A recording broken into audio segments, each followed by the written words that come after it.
అందరికీ నమస్కారం. ఈరోజు ఈ వీడియోలో మనం రోజువారీ చేసే దీపారాధనలో తప్పుల గురించి మరియు ఏ విధంగా దీపారాధన చేయడం వల్ల సత్ఫలితాలు వస్తాయి, ఏ సుగంధ తైలాలతో దీపారాధన చేయొచ్చు, ఇంట్లో దీపం పెట్టవలసిన ప్రదేశాల గురించి, అదేవిధంగా ఏ దీపం వలన ఆరోగ్యం వస్తుంది అనే ఎన్నో దీపారాధనలో మీకు ఉన్న సందేహాల గురించి ఈ వీడియోలో తెలియజేస్తాను.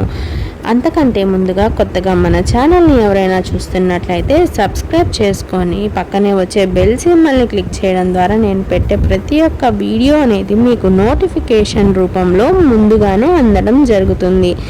ఇక వీడియోలోకి వెళ్ళబోయే ముందు అందరూ ఈ వీడియోకి ఒక లైక్ చేయండి మరియు షేర్ చేయండి మీ ఫ్రెండ్స్ మరియు ఫ్యామిలీ మెంబర్స్కి.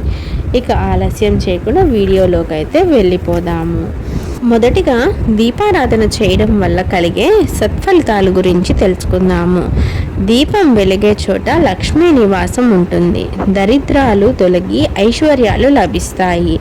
దేవతా శక్తులు స్థిర నివాసం చేస్తాయి. దీపం వెలిగించి పూజాధికాలు చేస్తే విఘ్నకారకులైన తామస శక్తులు, రాక్షస భూత ప్రేత పిశాచాలు దరిచేరవు. దీపారాధన క్రమంగా మనలో జ్ఞానాన్ని వికసింపచేస్తుంది. దీప ప్రజ్వలన వల్ల ఉత్తమ లోకాలు లభిస్తాయి. దేవతా లోకాలుగా చెప్పే ఊర్ధ్వలోకాలన్నీ కాంతి లోకాలు, అధోలోకాలన్నీ చీకటమయాలు. జ్యోతిని వెలిగించటం వల్ల జీవునికి మంచి గతులు అనేవి లభిస్తాయి. పుణ్యలోకాలు సిద్ధిస్తాయి.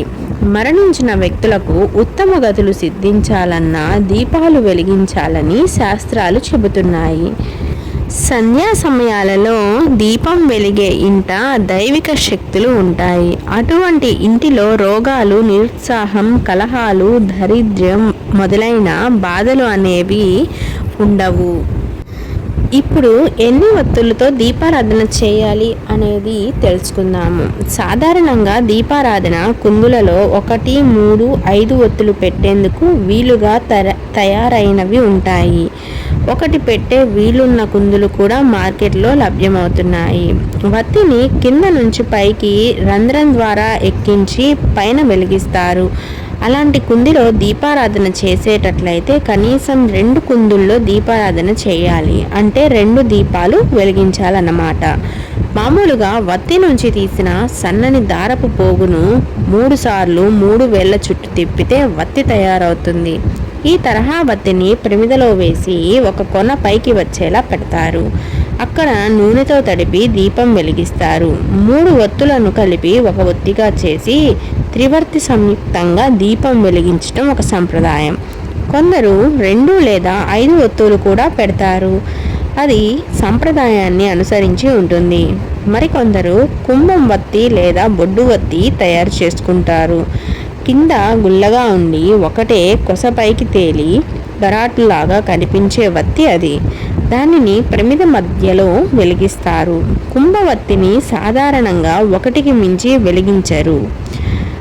ఇప్పుడు ఒకసారి వెలిగించిన వత్తిని మళ్ళీ వెలిగించవచ్చా అనే విషయాన్ని గురించి తెలుసుకుందాము. ఈరోజు వెలిగించిన వత్తిని తీసివేసి రేపటి నాడు కొత్త వత్తితో మాత్రమే దీపారాధన చేయాలి. ఒక రోజునే వెలిగించిన 3 వత్తులతో ఒక వత్తి శాంతించి మిగిలిన వత్తులు వెలుగుతున్నప్పుడు వాటి సాయంతో కొండెక్కిన వత్తిని వెలిగించవచ్చు. అన్ని వత్తులు ఒకేసారి శాంతించినప్పుడు కూడా అప్పటికప్పుడే అయితే మరోసారి వెలిగించవచ్చు. ఒకసారి చేసిన దీపారాధనలోని వత్తులు ఆనాటికి మాత్రమే పరిమితం అని గుర్తుంచుకోవాలి.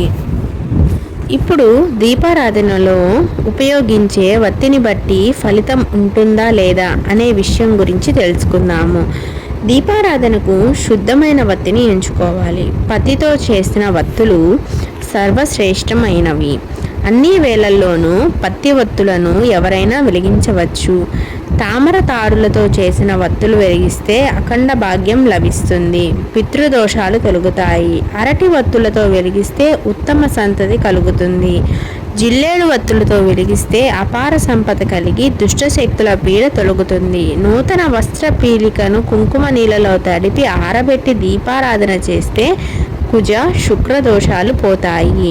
పసుపు రంగు వస్త్రంతో వత్తి చేసి వెలిగిస్తే లక్ష్మీదేవి కటాక్షం సిద్ధిస్తుంది. కుంకుమ రంగు వస్త్రంతో చేసిన వత్తిని వెలిగిస్తే సంతాన ప్రాప్తి కలుగుతుంది.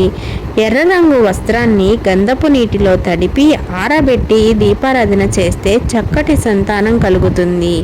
పన్నీరుతో తడిపిన నేతి వత్తులతో వెలిగిస్తే కీర్తివంతులు అవుతారు.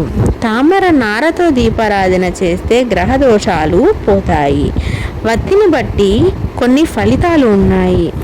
అవి ఏమిటో కూడా ఇప్పుడు తెలుసుకుందాము. 2 దీపారాధనలో 2 వత్తులు వాడడం అన్ని విధాల మంచిది. ఒకటి అడ్డవత్తి, రెండవది నిలువు వత్తి అయితే ఉత్తమం. లేకపోయినా 2 నిలువు వత్తులను వెలిగించవచ్చు. 3 ఉత్తమ సంతానం కలుగుతుంది. 5 పంచభూతాలకు సంకేతం.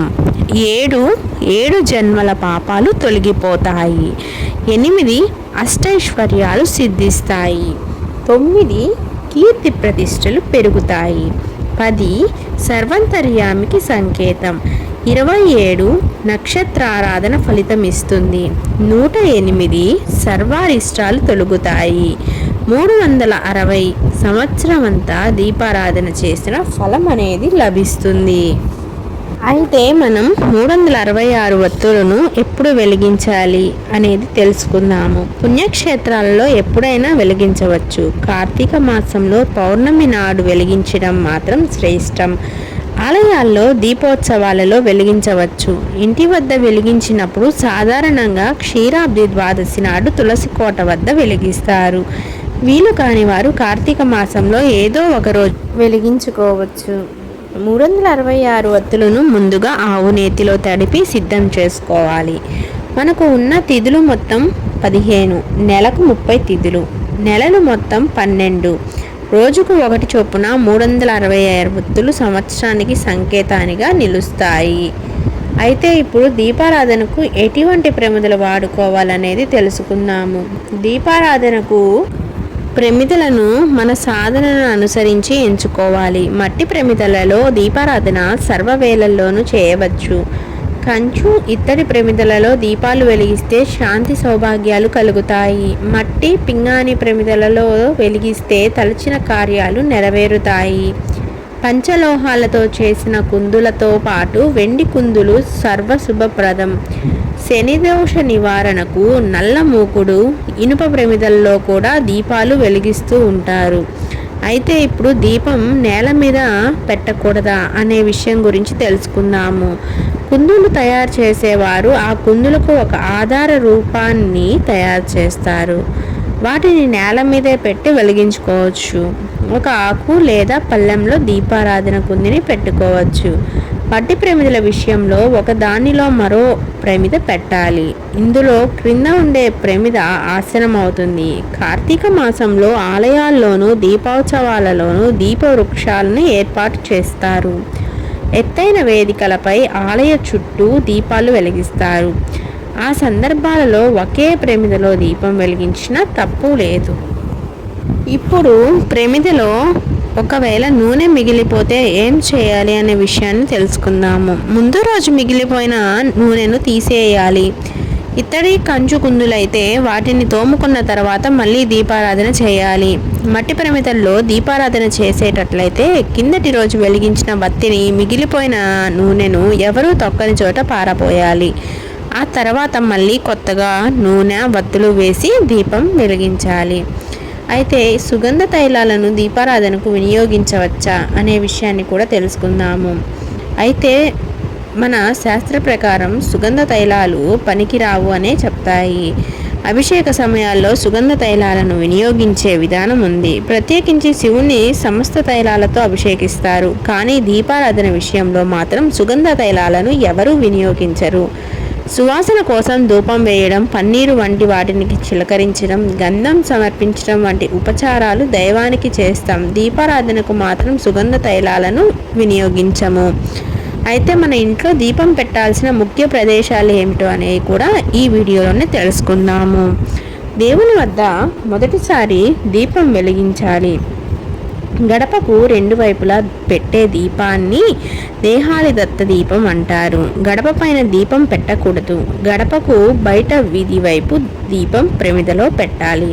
తులసి కోట వద్ద, ధాన్యాగారం వద్ద, బావి వద్ద ఈ 5 ప్రదేశాల్లోనూ తప్పనిసరిగా దీపం అనేది పెట్టాలి. ఈ రోజుల్లో బావి ఎక్కడా ఉండట్లేదు కాబట్టి మనం చెప్పుకున్న వాటిలో ఎక్కడైనా మీరు పెట్టుకోవచ్చు. ముఖ్యంగా కార్తీక మాసంలో పితృదేవతలను తలుచుకుంటూ దీపం వెలిగించాలి. ఉదయ వేళల్లో అయితే సూర్యునికి నమస్కరించాలి. సాయంత్రం వేళల్లో అయితే చంద్రుడికి పక్కనే అర్ధ నక్షత్రం సాక్షాత్తు శివరూపంగా వెలుగుతూ ఉంటుంది. సాయంత్రం పూట దీపారాధన అయిన వెంటనే నక్షత్ర దర్శనం చేయాలి. దీపానికి తప్పనిసరిగా నైవేద్యం పెట్టాలా అనే విషయం కూడా తెలుసుకుందాము. దీపం వెలిగించిన వెంటనే 3 చోట్ల కుంకుమ పెట్టాలి. పువ్వులు, అక్షితలు సమర్పించాలి. బెల్లం, చక్కెర, పటిక బెల్లం, ద్రాక్ష పండు వంటివి దీపలక్ష్మికి నైవేద్యం పెట్టవచ్చు. ఇంటి ముందు పెట్టే దీపాలకు నైవేద్యం పెట్టనవసరం ఉండదు. ఆలయాల్లోనూ దీపోత్సవాలలోనూ ఈ సంప్రదాయం పాటించనక్కరలేదు. ఎప్పుడైనా దీపం తూర్పు లేదా ఉత్తర దిక్కులను చూసేలా వెలిగించాలి. అలా వెలిగిస్తేనే మంచిది. కుదరని పక్షంలో దేవునికి కుడివైపున వెలిగించుకోవచ్చు. 8 దిక్కుల్లోనూ దీపం వెలిగిస్తే ఏ దోషము ఉండదు. అయితే ఇప్పుడు ఆరోగ్యం కోసం దీపారాధన ఎలా చేయాలి అనే విషయం గురించి తెలుసుకుందాము. అనారోగ్యానికి కారణం నక్షత్ర ప్రభావం అని జ్యోతిష శాస్త్రం చెబుతుంది. అనారోగ్యంతో ఉన్న వ్యక్తి పేరు చెబుతూ నక్షత్ర శాంతి దీపారాధన చేసినట్లయితే రోగం అనేది త్వరగా శాంతిస్తుందని చెబుతారు. దీనికోసం ఆముదం, నువ్వుల నూనె, ఆవు నెయ్యి సమభాగాలలో ప్రమిదలో పోయాలి. 3 వేర్వేరు రంగులు కలిగిన నూలు దారాన్ని ఒకే వత్తిగా పేనాలి. నవధాన్యాలు పరిచి వాటిపై ప్రమిదను ఉంచి దీపారాధన చేయాలి. 5 రోజుల పాటు ఈ విధంగా నక్షత్ర శాంతి దీపారాధన చేసినట్లయితే అనారోగ్యం, అపమృత్యు భయం తొలగుతాయని చెబుతారు. వీటిలో ఏమైనా సందేహాలు కనుక ఉన్నట్లయితే మీ పురోహితులను కానీ, మీ పంతులు గారులను కానీ, అయ్యవారులను కానీ అడిగి వారి సలహా మేరకు మాత్రమే ఏవైనా చేయడం మంచిది. ఇది కేవలం శాస్త్రాల్లో ఉన్నది మాత్రమే.